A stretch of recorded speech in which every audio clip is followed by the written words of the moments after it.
Hello everyone, welcome to my new vlog. और जो मेरे चैनल पे नए, welcome to my YouTube channel. तो आज की मेरी वीडियो है जेडी राउंड के टॉपिक्स के बारे में। आप कैबिन क्रू के इंटरव्यू के लिए जा रहे हो या फिर आप ग्राउंड स्टाफ के इंटरव्यू के लिए जा रहे हो, दोनों ही केसेस में आपको जेडी राउंड क्लियर करना पड़ेगा। ग्राउंड स्टाफ के इंटरव्यूज में उनका जेडी राउंड फर्स्ट होता है, और कैबिन क्रू का इंटरव्यू अगर आप देने जा रहे हो तो उनका फर्स्ट राउंड बीएमआई होता है और सेकंड राउंड जीडी होता है। जीडी ग्रुप डिस्कशन होता है बेसिकली। उसमें क्या करते हैं वो लोग, 10-12 कैंडिडेट्स को एक साथ बुलाते हैं, सबको एक साथ बैठाते हैं। एचआर कोई भी टॉपिक उनको देता है, उस पे 1 बाय 1 करके सबको बोलना है। ज़्यादा नहीं, 2, 4, 3 जितनी भी लाइन आपको उसमें बोलनी है, आपको बोलना है, बट आपकी वैलिड होनी चाहिए वो लाइन्स। मतलब 3-4 लाइन में आपको इतना बोलना है कि एचआर आपको नेक्स्ट राउंड के लिए कंसिडर कर सके। और आपको ज़्यादा नहीं बोलना है। अगर आप बहुत ज़्यादा बोलोगे, दूसरों को बोलने का मौका ही नहीं दोगे, तो एचआर आपको कंसिडर नहीं करेगी, या फिर करेगा जो भी एचआर एक्सवाईज़ी जो भी ले रहे होंगे, मेल और फीमेल, कोई भी ले सकता है आपका इंटरव्यू। तो फिर आपको ज़्यादा भी नहीं बोलना है, आपको कम भी नहीं बोलना है, क्योंकि अगर आप चुप रहोगे तो भी वो आपको कंसिडर नहीं करेंगे, आप ज़्यादा बोलोगे तो भी वो आपको कंसिडर नहीं करेंगे। तो फिर आपका क्वेश्चन ये होगा कि फिर करना क्या है? बोलना क्या है? तो मैं आपको बताती हूँ कि कैसे क्या बोलना है, कितना बोलना है। देखो, फर्स्ट आपको क्या करना है, आपको लीडिंग कैंडिडेट बनना है उस ग्रुप का। लीडिंग कैंडिडेट आप कैसे बनोगे? एचआर कोई भी एक टॉपिक देगा, उसके बाद वो टाइम देता है सोचने के लिए कि या फिर कौन स्टार्ट कर रहा है पहले। वो कई बार पूछ भी लेते हैं और कई बार वो पूछते नहीं है, बस डायरेक्ट वेट करते हैं कि कौन सबसे पहले बोलेगा। तो अब ट्राई करो कि आप सबसे पहले बोलो। तो मतलब आई नो कि टाइम लगता है थोड़ा-सा, जो भी वो टॉपिक देते हैं उसके बारे में सोचने के लिए थोड़ा-सा 1-2 मिनट टाइम लो, पहले से अपनी प्रिपरेशन करके जाओ।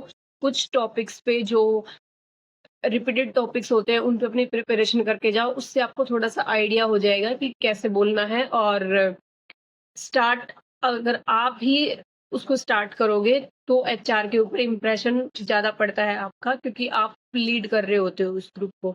तो चांसेस ज़्यादा होते हैं आपको सेलेक्ट करें, क्योंकि अदरवाइज़ तो ग्रुप में 10 से 12 कैंडिडेट होते हैं और उनमें से वो ज़्यादा से ज़्यादा 2 या 3 कैंडिडेट ही सेलेक्ट करते हैं। तो आपको अपना नंबर लेके आना है ऊपर, तो आपको उसको लीड करना ही पड़ेगा। पहले सबसे पहले आप बोलोगे, ये नहीं कि आपने बोलना स्टार्ट किया और आप बोलते ही गए, बोलते ही गए, बोलते ही गए, दूसरों को आप मौका ही नहीं दे रहे हो, नहीं।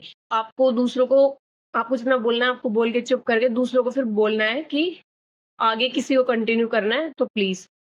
आप दूसरों को मौका दोगे तभी आप में एक लीडर क्वालिटी होगी, और वो लोग एक लीडिंग क्वालिटी देखते हैं कैबिन क्रू और ग्राउंड स्टाफ दोनों के लिए, कि उसमें टीम में वर्क करना होता है, टीम वर्क करना होता है कैबिन क्रू में भी और ग्राउंड स्टाफ में भी, दोनों में। तो अगर आप दूसरों को बोलने का मौका ही नहीं दोगे तो आप टीम प्लेयर नहीं हो सकते, इसलिए आपको दूसरों को भी मौका देना है। और जब सब 1 बाय 1 बोल के खत्म कर जाएँ, बोलना बंद कर देंगे, उनमें से देखो कुछ कैंडिडेट ऐसे भी होंगे जो बिल्कुल कुछ नहीं बोलेंगे, क्योंकि बिल्कुल अगर कोई फ्रेशर जाता है और उसको कोई नॉलेज नहीं होती है कि ऐसा भी कुछ होता है या फिर कैसे बोलना है, क्या बोलना है, कैसे स्टार्ट करना है, ये सब नहीं पता होता तो वो कुछ भी नहीं बोलते। तो अगर इन सब के बारे में भी आपको जानना है कि कैसे हम स्टार्ट करें, हमारी फर्स्ट लाइन क्या होनी चाहिए, तो मैं आपको अ, उस पे वीडियो बना के दे दूँगी, आप मेरे को कमेंट बॉक्स में बता देना। ओके? सो अब क्या बता रही थी मैं? हाँ, आपने बोल दिया, सबने बोल दिया, उसके बाद लास्ट में एचआर कन्क्लूज़न के लिए बोल पूछता है कि इस टॉपिक का क्या कन्क्लूज़न निकलता है। तो कन्क्लूज़न भी अगर आप दोगे तो 110% चांसेस है कि आपको एचआर सेलेक्ट करेगी ही करेगी। क्योंकि लीडिंग क्वालिटी वही सेम मैं पहले बता चुकी कि वो लीडिंग क्वालिटी देखते हैं, कॉन्फिडेंस देखते हैं, प्लस क्योंकि अगर आप सबसे पहले अगर आप बोलना स्टार्ट करोगे, लास्ट में आप कंक्लूज़न दे रहे हो, तो आप दिखता है कि आप में कॉन्फिडेंस है, आप एक टीम में काम कर सकते हो, आप लोगों से इंटरैक्ट कर सकते हो अच्छे से। तो आपको वो 110% सेलेक्ट करेगी ही करेगी, तो आपको यही चीज़ करनी है कि आपको लीडिंग कैंडिडेट बनना है उस ग्रुप का।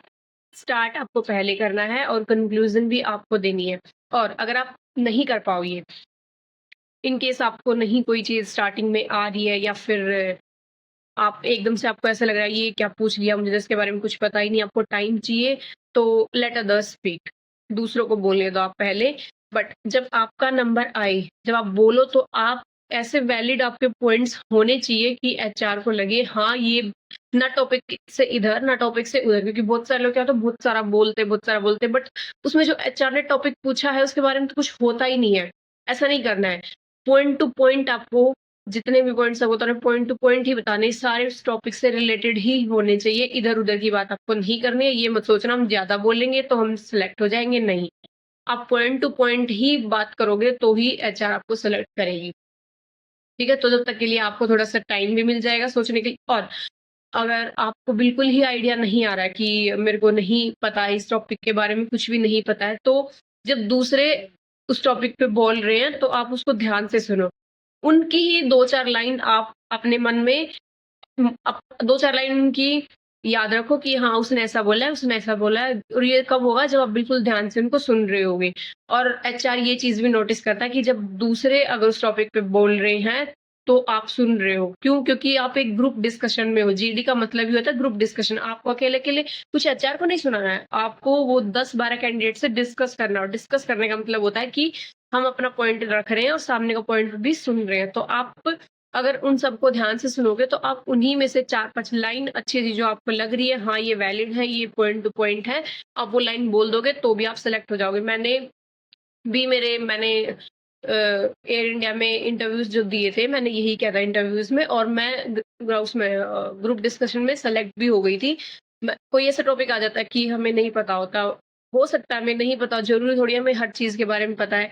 तो मैंने यही किया था, चौथा या 5वें नंबर पे मैंने बोला था, बट मैंने दूसरे जो मेरे से पहले 2-3 लोगों ने बोला था, मैंने उनका सुन लिया था और पॉइंट टू पॉइंट बना के मैंने बोल दिया। विद कॉन्फिडेंस बोलो वो चीज़, हेजिटेट नहीं होना है, कॉन्फिडेंस के साथ बोलो, ऐसा लगना चाहिए कि हाँ, आप अपने पॉइंट्स बोल रहे हो, आपके इस टॉपिक पे ये है कि आपका पॉइंट ऑफ व्यू है इस टॉपिक पे, आपको ऐसे बोलना है। और लकीली मैं सेलेक्ट भी हो गई थी, तो मैं इस आपको अपना एक्सपीरियंस बता रही हूँ कि अगर आप उस टॉपिक पे कुछ नहीं आपको आ रहा है, तो आप वही पॉइंट्स बोल दो जो दूसरों ने बोले हैं। अगर कॉन्फिडेंस के साथ आप बोलोगे, दिखेगा कि आप कॉन्फिडेंट हो, तो एचआर आपको डेफिनिटली कंसीडर करेंगे सेकंड राउंड के लिए। तो जीडी में बस यही करना होता है, ग्रुप डिस्कशन, या आप ग्राउंड में भी जाओगे तो भी आपको देना पड़ेगा, क्रू के लिए जाओगे तो भी आपको देना पड़ेगा। और जीडी के टॉपिक्स जो हैं, अगर आप किसी इंटरव्यू के लिए प्रिपरेशन कर रहे हैं, क्रू और ग्राउंड स्टाफ दोनों में से किसी के लिए भी, तो आप मुझे कमेंट बॉक्स में बता देना, मैं उस पे एक अलग से वीडियो बना दूँगी। तो देखो गाइज़, आपको ग्रुप डिस्कशन में हेजिटेट नहीं होना है। ये मत सोचो कि हम क्या बोले, कैसे बोले, बस ये सोचो नॉर्मल हम 10-12 फ्रेंड्स बैठे हैं और अब आपस में बात कर रहे हैं और आपका वे ऑफ कम्युनिकेशन है इंग्लिश। ओके, बस आपको इतना ही सोचना है। अपने माइंड में ये चीज़ सेट कर लो कि हमें ना कोई सुन रहा है, हमें ना कोई देख रहा है, बस हमें अपने फ्रेंड्स के साथ किसी टॉपिक पे डिस्कस करना है। तभी आप कॉन्फिडेंट के साथ बोल पाओगे जो आपको बोलना है। अदरवाइज़ अगर आप हेजिटेट हो गए, थोड़ा-सा भी आपका लो कॉन्फिडेंस हो गया, तो एचआर आपको कंसीडर नहीं करेगी। तो well prepared before going for any interview. Okay, अच्छे से प्रिपेयर हो जाना। ये मत करना कि देखा जाएगा जो वहाँ पे होगा, या फिर ये मत सोचना कि मुझे पता थोड़ी है क्या टॉपिक होगा तो क्या ही प्रिपेयर करना, नहीं। आपको स्टार्ट कैसे करना है उस चीज़ का भी इम्प्रेशन बहुत ज़्यादा पड़ता है। जब आप वेन्यू पे पहुँचते हो, तब से लेके आपका फर्स्ट राउंड तक भी आपको एचआर ऑब्ज़र्व कर रहे होते हैं। तो guys, be prepare for those things. एक इंटरव्यू को बिल्कुल हल्के में मत लेना कि ऐसे ही हो जाएगा, क्या ही होगा, नहीं। अगर आपको केबिन क्रू बनना है, तो आपको और भी अच्छे से अपना प्रिपरेशन करना पड़ेगा। ग्राउंड स्टाफ में फिर भी थोड़ी बहुत प्रिपरेशन में काम चल जाता है, लेकिन केबिन क्रू में नहीं चलेगा। So guys, be prepared for your interviews. और कोई भी हेल्प चाहिए तो मुझे कमेंट कर देना, मैं वीडियो बना दूँगी। ओके, तब तक के लिए बाय।